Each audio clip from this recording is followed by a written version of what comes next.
Hoje não está escrito Arqueologia e a Bíblia, com o nosso convidado especial do programa Evidências, o Dr. Rodrigo Silva. Voltaremos dentro de 30 segundos para iniciar nosso programa.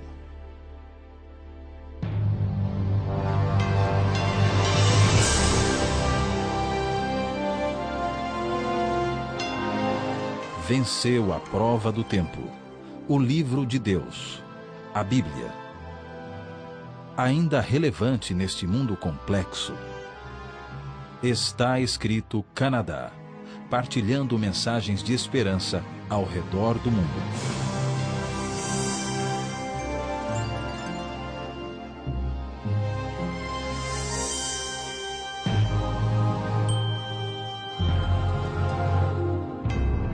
Boas-vindas aos nossos telespectadores que estão conosco no mais um programa do Está Escrito.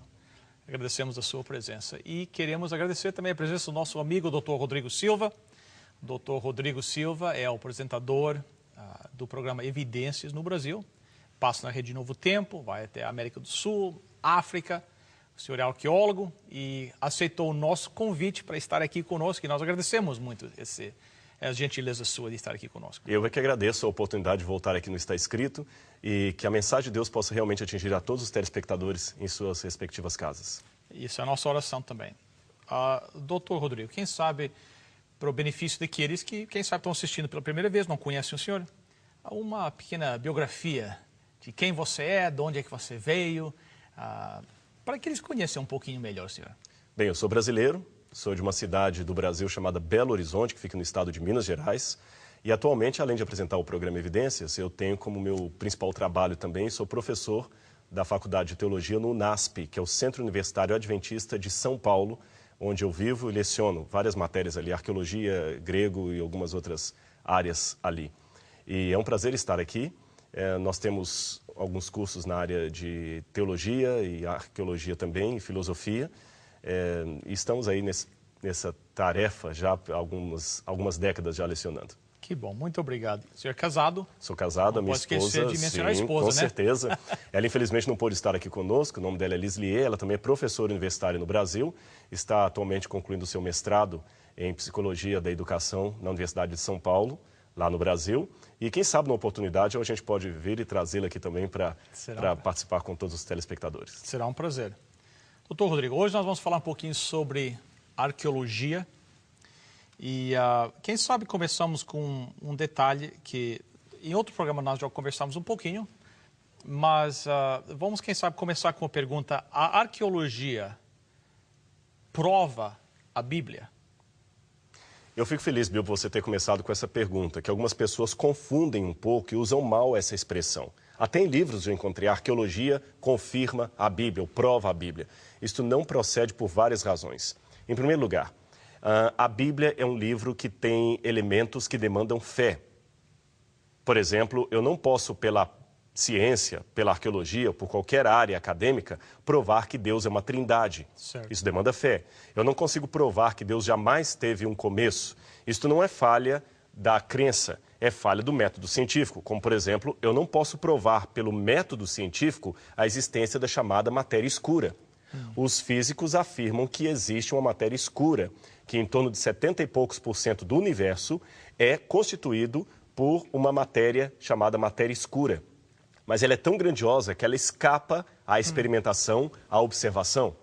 Então, nem tudo que escapa à observação e experimentação é inexistente, pelo contrário, existe. Nós é que somos limitados para verificar aquilo. Ora, se a matéria escura, que os físicos afirmam que existe, escapa à observação e experimentação, escapa ao método científico, Deus, que é maior do que isto, por que não escaparia? Então, esse é um primeiro elemento. Eu não vou usar a arqueologia para provar a Bíblia. Segundo, Deus é a autoridade maior do universo. Uma autoridade não precisa que ninguém valide a palavra dele. Certo. Imagine um juiz tendo que provar que tomou a decisão correta. Então, ele não seria juiz, ele seria réu. Imagine um policial tendo que provar que você realmente estava infringindo a lei. Certo. Ele não seria um policial, ele não teria fé pública. Deus é uma autoridade maior. Se Deus tivesse que ter a palavra dele comprovada para alguém, não seria Deus. Então, qual o papel da arqueologia? Muito bem, Bill, a arqueologia me ajuda a confirmar a história que a Bíblia apresenta. Se a história que a Bíblia apresenta é um mito, então a teologia que está assentada nessa história também será mitológica, será irreal. Porém, se aquela história procede, a doutrina, a teologia que se sustenta naquilo também procederá. A arqueologia também me ajuda a compreender algumas passagens da Bíblia que são obscuras, por causa do hiato de milênios entre nós e o livro sagrado. Tá certo? Eles escreveram numa outra cultura, numa outra língua, numa outra conotação de tempo. Então nós temos que, através da arqueologia, voltar no passado, chegar até lá, olhar nos olhos daquela pessoa de uma maneira o mais contemporânea possível e entender o porquê daquelas vicissitudes, daqueles comportamentos, daquelas expressões idiomáticas. A arqueologia ajuda a ler a Bíblia em 3D. Muito bem. Doutor Rodrigo, existem algumas evidências, eu creio, que o mundo diz que é preciso fé para acreditar, mas na realidade existem algumas provas arqueológicas. Por exemplo, Adão e Eva. Muitas pessoas dizem, não, para acreditar em Adão e Eva é preciso ter fé. Mas será que existem provas, evidências, quem sabe, arqueológicas da existência de Adão e Eva, do dilúvio? Aliás, aqueles primeiros capítulos lá do livro de Gênesis, que o mundo aí diz, não, isso é fantasia, isso é elemento de... Vocês precisam ter fé, mas será que existem algumas evidências de que aconteceram esses acontecimentos que a Bíblia declara lá no começo da Bíblia? Em primeiro lugar, Bill, vamos definir academicamente o que é evidência. Às vezes as pessoas não entendem bem o sentido de evidência.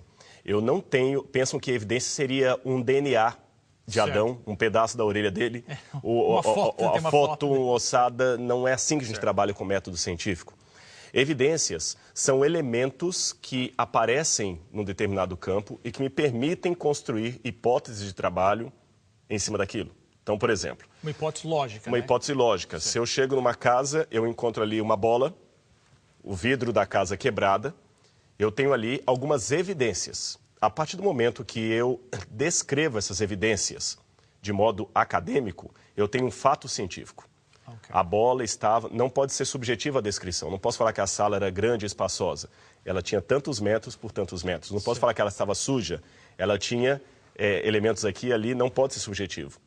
Aí eu tenho um fato científico. Em cima da evidência eu construo um fato científico. Depois que eu descrevi o fato científico, eu posso começar a ter interpretações. Okay. Então, se existem 2 ou 3 interpretações em pé de igualdade para explicar aquele fato que eu não presenciei, eu chamo isso de hipótese de trabalho. Okay. Uma hipótese. Se eu só tenho uma forma de explicar aquele fato e nenhuma outra igual, eu já vou um passo além, eu tenho uma teoria. Okay. Se eu consigo repetir o processo em laboratório e observá-lo, eu tenho uma lei. Então, essas coisas são importantes. As pessoas misturam hipótese com teoria como sendo... Não é a mesma coisa. Então, é uma progressão de hipótese... Até chegar à lei. Então, nós temos a evidência, nós temos o fato científico, hipótese de trabalho, teoria, lei. Okay. Agora, quando eu estou falando de história, eu não posso falar de lei, porque eu não posso repetir a história em laboratório. Certo. Eu fico mais no campo das evidências, subo no máximo até a hipótese. Evidência, fato científico e hipótese. Então, vamos pegar as evidências. Eu trouxe aqui comigo, gostaria de mostrar para você, Bill, e para as pessoas que estão em casa. Esse aqui é um tablete cuneiforme. Esta aqui é uma cópia. O original está no nosso museu lá no Brasil, eu não poderia trazer. No Museu do Louvre você tem vários tabletes desses, no Museu Britânico você tem, no Museu Metropolitan Museum de Nova York. Aqui você tem das primeiras formas de escrita da humanidade. Quando a humanidade começou a produzir os seus primeiros documentos em escrita cuneiforme, a primeira civilização surgiu, e qualquer acadêmico de história vai reconhecer isto, a primeira civilização do mundo surgiu na Mesopotâmia, onde hoje seria o Iraque, o conturbado Iraque. Ali foram as primeiras civilizações. E a primeira cidade que surgiu como civilização foi justamente a cidade de Eridu. Agora vamos raciocinar de uma maneira quase de detetive. Okay. Se a história de Adão e Eva for verdadeira, porque eu já tenho um testemunho dela escrito aqui na Bíblia. Certo. Falta verificar se esse testemunho procede ou não.